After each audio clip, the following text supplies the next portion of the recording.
اس لیے 1-2 دن کے روزے فرض نہیں کیے گئے کہ 3 دن کے روزے فرض ہیں، 10 دن کے روزے فرض ہیں. 1 مہینے کی پریکٹس عادتوں کو چینج کرانے کے لیے کی جاتی ہے. 1 مہینے کے روزے فرض کیے گئے اور 1 مہینے میں انسان کی عادت بدل ہی جاتی ہے. اور ہم نے بہت سارے ایسے مسلمانوں کو دیکھا ہے جو ماہ رمضان کے بعد چینج ہو جاتے ہیں. ان کی طبیعت قرآن کے بغیر نہیں رہتی، ان کی طبیعت جو ہے وہ مسجد بغیر نہیں رہتی. تو یہ چینجز در حقیقت اللہ چاہتا ہے. اگر یوں کہا جائے تو غلط نہ ہوگا کہ یہ روزے اس لیے فرض کیے گئے تاکہ ہماری عادتیں بدل جائیں. عبادت تو ہے ہی لیکن عادتیں بدل جائیں. جتنی بھی عبادتوں کا حکم ہے وہ ہماری عادتوں کو بدلنے سے متعلق ہے. میرے پیارے آقا صلی اللہ تعالی علیہ وسلم کے پیارے دیوانوں، وہ لوگ جو اس ماہ مبارک کے آنے پر ٹینشن میں آ جاتے ہیں، یار بھوکا رہنا پڑے گا، پیاسا رہنا پڑے گا، وہ نہیں جانتے کہ ایک بڑی نعمت کے آنے پر خوشی کی بجائے آدمی افسوس کر رہا ہے. یہ بیمار کرنے کے لیے نہیں آتا، یہ صحت مند کرنے کے لیے آتا ہے. حدیث مبارکہ میں آقا کریم صلی اللہ علیہ وسلم نے ارشاد فرمایا، روزہ رکھو اور صحت مند ہو جاؤ. روزہ بیماری کا علاج ہے. آپ جانتے ہیں پورا دن جو ہے نا ہمارا پیٹ جو خالی رہتا ہے نا، تو اندر جسم کی جو مرمت ہونی چاہیے وہ پورے دن بھوکے رہنے کی وجہ سے اتنا ٹائم مل جاتا ہے کہ جسم کی مرمت اندر سے ہو سکے. لیکن وہ لوگ جو افطار سے لے کر سحری تک کھاتے رہتے ہیں، اللہ ہی خیر فرمائے، ان کی کیا عادتیں بدلیں گی. کھانے سے نہیں روکا گیا، پینے سے نہیں روکا گیا، لیکن اتنا بھی نہیں کہ جتنا ماہ رمضان المبارک میں بھوک اور پیاس برداشت کر کے آپ نے ان دونوں چیزوں سے پرہیز کیا، اب افطار کے بعد اتنا ٹوٹ پڑو کہ جتنا کھاتے تھے اس سے ڈبل ٹربل کھا لو. یہ نہیں ہونا چاہیے، یہ نہیں ہونا چاہیے. لمٹ میں رہو، ہر چیز کے اندر احتیاط برتو. خیر، عرض یہ کر رہا تھا کہ اس ماہ مبارک کا نام رمضان بھی ہے اور اس پر میں نے گزشتہ جمعہ گفتگو کی تھی.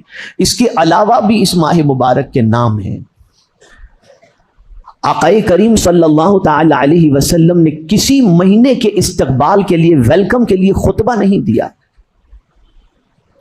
لیکن ماہ رمضان وہ عظمت والا مہینہ ہے کہ اس کے آنے سے پہلے اللہ کے رسول صلی اللہ علیہ وسلم نے اس کے سلسلے میں خطبہ دیا اور طویل خطبہ دیا تاکہ مسلمان اس ماہ مبارک کی تیاری کر سکے اور اس ماہ مبارک میں عبادت کر سکے. تو آقا کریم صلی اللہ علیہ وسلم نے اس ماہ کا نام شہر الصبر بھی فرمایا کہ یہ صبر کا مہینہ ہے. اور انسان کی زندگی میں صبر، اس سے بڑا کوئی دوسرا وظیفہ ہے ہی نہیں. اگر صبر کا وظیفہ انسان اختیار کر لے تو دونوں جہاں میں اللہ عز و جل اسے کامیابی عطا فرماتا ہے. اس لیے کہ صبر کا بدلہ اگر انسان سمجھ لے کہ کیا ہے تو انسان کبھی صبر سے ہچکچاہٹ محسوس نہیں کرے گا. صبر کا معنی یہی نہ سمجھیں کہ کسی کا انتقال ہو جائے تو ہم اسے کہیں کہ صبر کرو، کسی کا مال گم جائے تو ہم کہیں صبر کرو. نہ، خالی یہی معنی نہیں ہے. صبر کا معنی ہے اللہ عز و جل کے فرمان پر عمل کرنے کے لیے خود کو روکے رکھنا، اور اس رکنے کے اندر جو تکلیف ہو اس تکلیف پر صبر کرنا.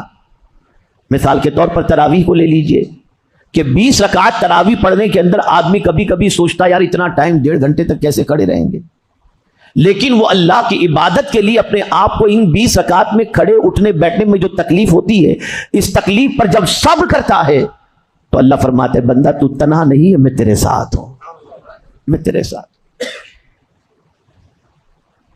روزہ رکھنے میں جو تکلیف ہوتی ہے اس پر انسان صبر کرتا ہے،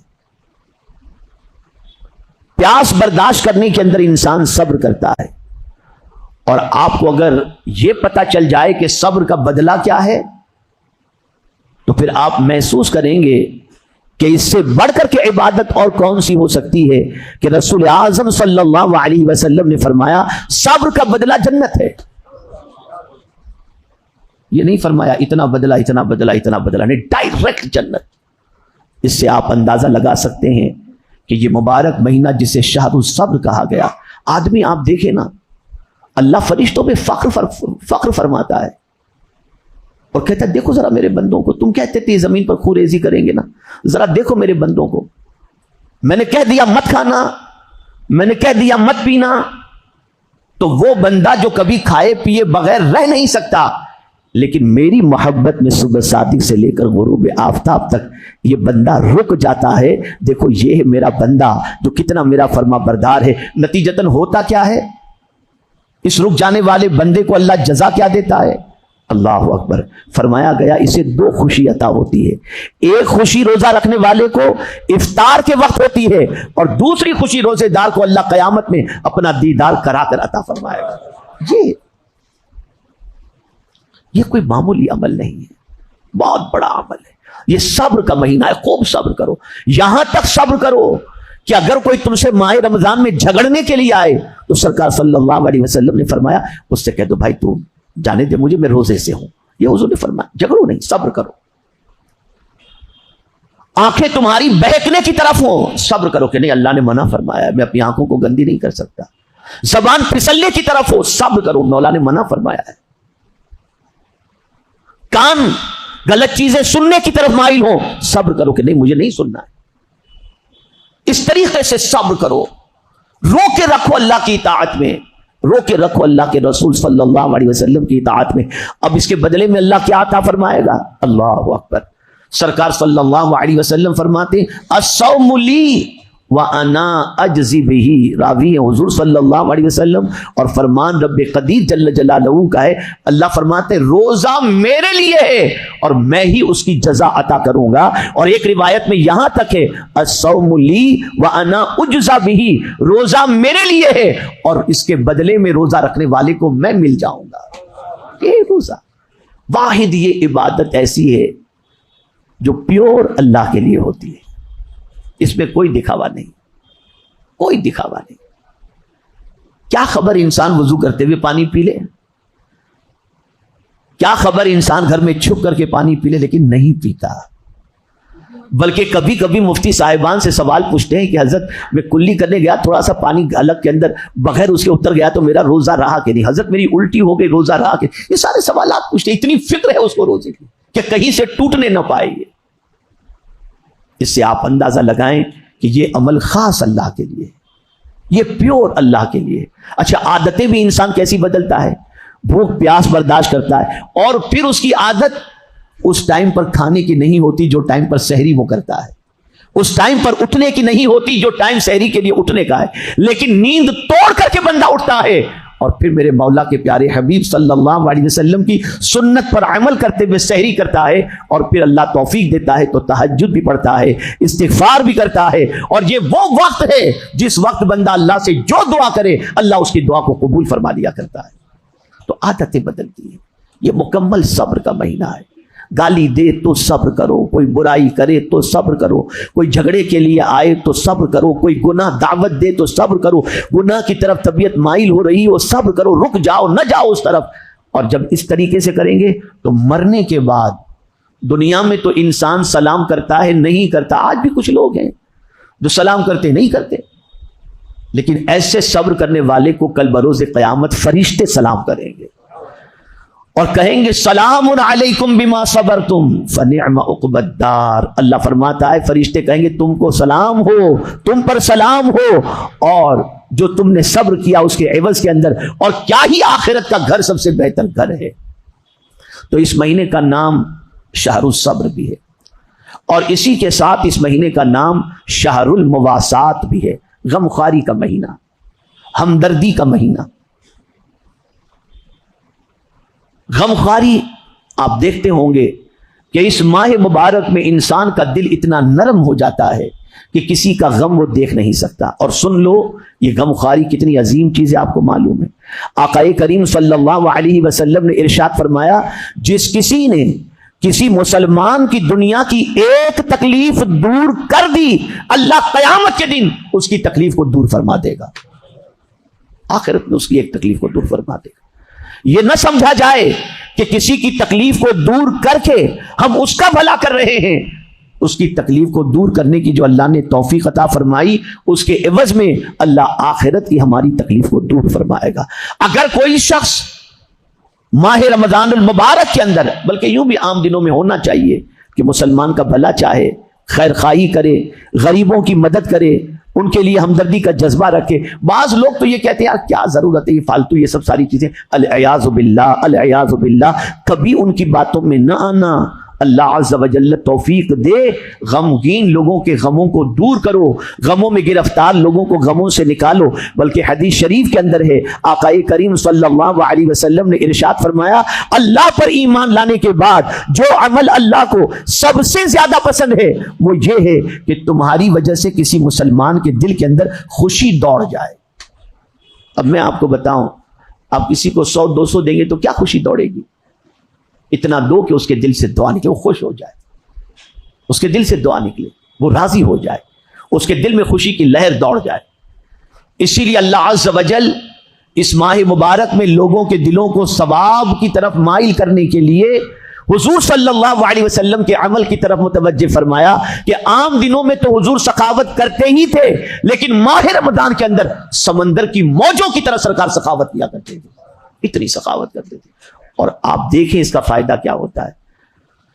اس کا سب سے بڑا فائدہ یہ ہوتا ہے کہ جو شخص کسی کے لیے ہمدردی کرے، کسی کے غم کو دور کرے، غمخواری کا جذبہ رکھے، اللہ تعالیٰ اس کے غموں کو بھی دور کر دیتا ہے، اس کے غموں کو بھی ہلکا فرما دیتا ہے. میرے پیارے آقا صلی اللہ علیہ وسلم کے پیارے دیوانوں، ایک نقطہ ہمیشہ کے لیے ذہن میں رکھیے گا، اسے کبھی مت بھولیے گا.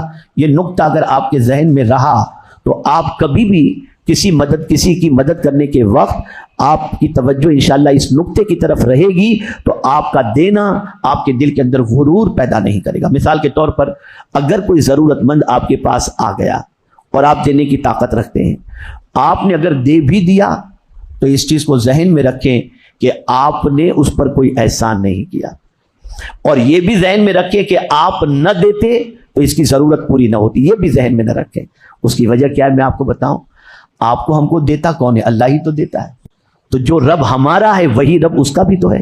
اب اللہ نے ہماری طرف اس کو بھیج کر اس نے یہ چاہا کہ میرے اس بندے کو کچھ ثواب مل جائے، اس لیے اس نے ہماری طرف بھیجا تاکہ ہم دے کر اللہ کی بارگاہ سے ثواب حاصل کر لیں. تو دینے والے کا اس لینے والے پر احسان نہیں، بلکہ اللہ کا اس بندے پر احسان ہے کہ اس نے اسے دینے والا بنایا ہے. یہ تصور رکھیں. ہم تو اپنا کام خود نہیں کر سکتے تو کسی کے کیا کام آئیں گے. اور میرے پیارے آقا صلی اللہ تعالی علیہ وسلم کے پیارے دیوانوں، ہمیشہ یاد رکھو کسی بھی غریب کی مدد کرنے کے اندر اور کسی بھی پریشان حال کی مدد کرنے کے اندر کوتاہی نہ کرو. اس ماہ مبارک میں اللہ نے دیا ہے، جی کھول کر دو. کم ہونے کا تصور چھوڑ دو کہ کم ہو جائے گا، نہیں. خوب غمگین لوگوں کے گھروں میں راشن پہنچاؤ، جن کی جو مدد کر سکتے ہو اس طرح سے کرو کہ اس کا دل خوش ہو جائے، وہ راضی ہو جائے کہ یہ شہر المواسات ہے، ہمدردی کا مہینہ ہے، غمخواری کا مہینہ ہے. اور میرے پیارے آقا صلی اللہ علیہ وسلم کے پیارے دیوانوں، یہ حدیث اتنی سنائی گئی کہ افطار کرانے کا یہ ثواب ہے تو مسجد میں اتنی افطاری کا سامان آ جاتا ہے کہ بعد میں کچھ پھینکنا پڑتا ہے. اس میں کوئی شک نہیں، افطار کرانے کا ثواب ضرور ہے، لیکن اس سے زیادہ ثواب کسی مسلمان کو پیٹ بھر کے کھانا کھلانے کے اندر ہے.